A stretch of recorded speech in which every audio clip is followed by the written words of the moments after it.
స్వేచ్ఛాయుత కాశ్మీరాన్ని బంధించాలని తీవ్రవాదులు 70 సంవత్సరాలుగా చేస్తున్నటువంటి ప్రయత్నాల కారణంగా స్వేచ్ఛ కోరుకున్న ప్రజల్ని నిర్బంధిస్తూ సాగిస్తున్నటువంటి మారణకాండకి ముగింపు పలికి ఆర్టికల్ 370-35 రద్దు చేసిన తర్వాత ప్రశాంత కాశ్మీరంలో అప్పుడప్పుడు చిచ్చురేపే ప్రయత్నాలు ఇప్పటికీ చేస్తున్నటువంటి ఉగ్రవాదులు ఉన్న ప్రజల ఆలోచన తీరులో మార్పు వచ్చింది.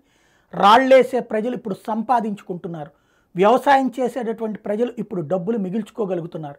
అట్లాగే దళిత సామాజిక వర్గానికి రిజర్వేషన్ రావడంతో ఉద్యోగ ఉపాధి అవకాశాలు వచ్చినాయి.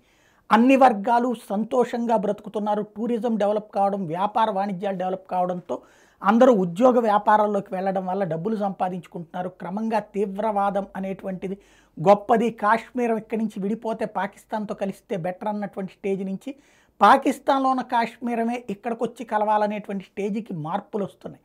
అంతర్జాతీయ వేదిక మీదన ఇప్పుడు తాజాగా కాశ్మీరీ జర్నలిస్ట్ ఇచ్చినటువంటి ప్రసంగం సంచలనం సృష్టించింది. కాశ్మీర్కి సంబంధించినటువంటి అమ్మాయి యాన్ మీర్ కాశ్మీరీ జర్నలిస్టు ఒక అద్భుతమైన స్టేట్మెంట్ ఇచ్చింది.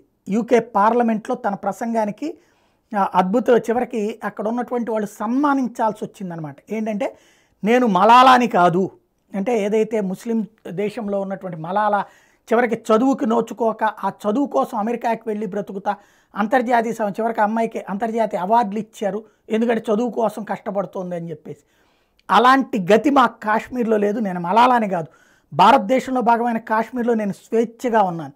శరణార్థిలాగా ఇతర దేశాలకు పోవాల్సిన అవసరం లేదు. ఆఫ్ఘనిస్తాన్లో తాలిబాన్లలాగాను, బంగ్లాదేశ్లో బ్రతుకుల్లాగాను.